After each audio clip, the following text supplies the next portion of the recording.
Hello everyone, welcome to the first session of this object-oriented methodology. So in this today's session, we will see uh, in the details about the object modeling techniques.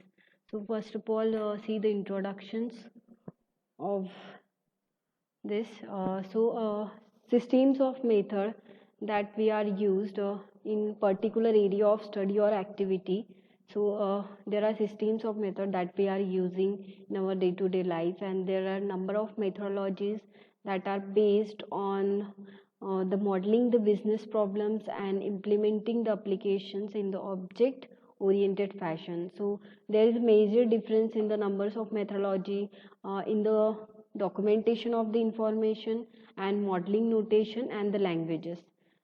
So there are main three major methodologies are there, which is developed by the Rambock, Butch and Jacobson.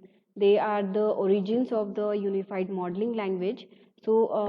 Each of the method which is developed or implemented by the Rambock and Butch and Jacobson, these are known by their own names. So first of all, see the first one method. So each method has its strength. Whenever we are talking about the Rambock method, so it is well suited for describing models and the static structure of the system. Second one method is the Jacobson model. Method. So it is good for producing the user-driven analysis model. And the last one, that is the Butch method. So this Butch method produces the detailed object-oriented design model. So these are the three methods, and these three methods has its own strength. Now see the Rambock describe a method for the analysis purpose, for the designing purpose and the implementation purpose of a system, which analysis in this the analysis, design and implementation, it include in a one system, and this system use the object oriented techniques. So this object modeling techniques, it is very fast and it is initiative approach, and it identifying and modeling all the objects making up a system. If Again, we can say that in object modeling techniques, the class, attributes, methods, inheritance and association, they also can we can express this class, attributes, method in a easier way. OMT generally consists of the four phases. So iteratively we can perform these four phases. So the first one phase is analysis. So in this analysis phase, the result of the object and dynamic and functional model are stored. We can say that the object, dynamic and functional models result are, or we can see this in this analysis phase. After the system designing phase is completed, we see the result as a structure of basic architecture of the system is developed along with the high level strategy decision. After analysis model, whenever the analysis phase completed, it shows the object, dynamic and functional model, or it gives it as a result.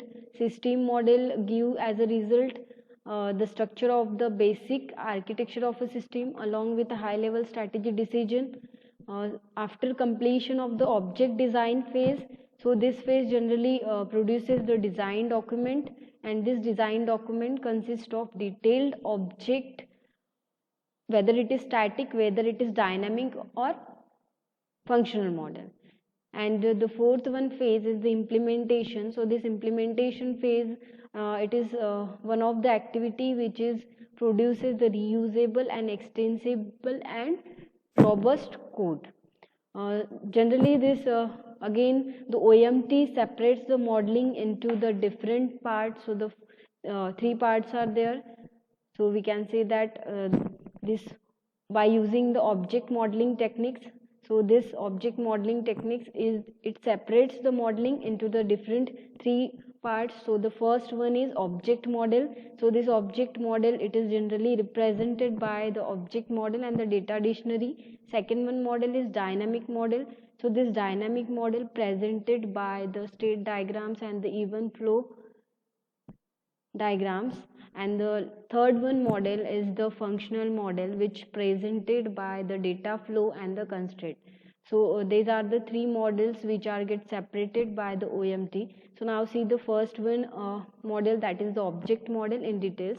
So this object model, it generally describes the structure of the object in a system. So it shows the identity and relationship to the other object, whether it show the attributes and operation which are related with the object.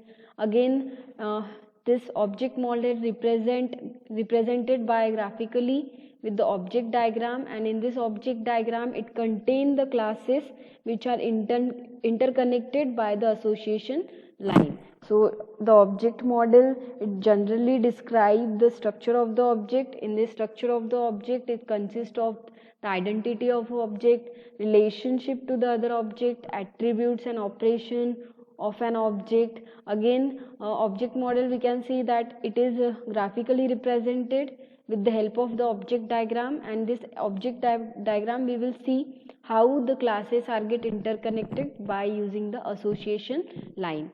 So in this we can say that in an object diagram we are using the class and these are interconnected. So each class contains a set of individual objects. So we can say that every class having an individual object and association lines, and this association line establish the relationship among the classes.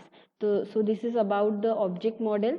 Second one is the dynamic model. So this dynamic model, it provides a detailed and comprehensive dynamic model, or we can say that the dynamic model is very detailed and in comprehensive manner.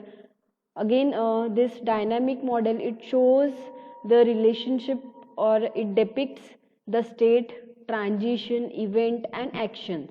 So generally this dynamic model, it is presented by the state transition diagram, and as we know already, the state transition diagram, it is a network of state and event. So in this diagram, each state receive one or more event at which time, and then it make the transaction to the next state, and then again the next state depend on the current state as well as events.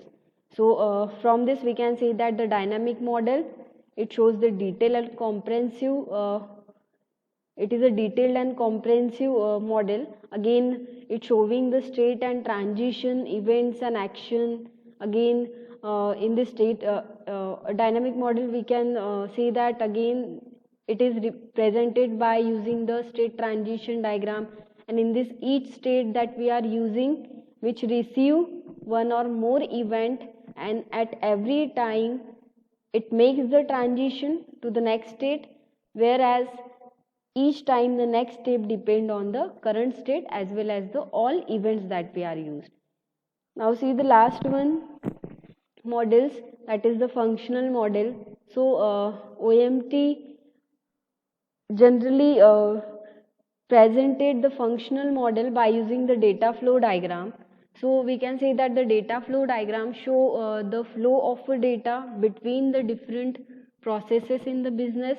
Again, this functional model, it provide a simple, again, initiative method for describing the business problem, and it doesn't focus on the details of the computer system, whatever it may be.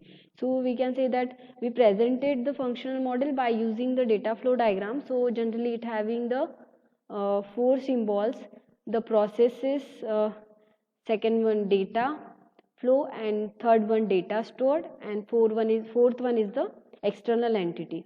So the process is used any functions being performed.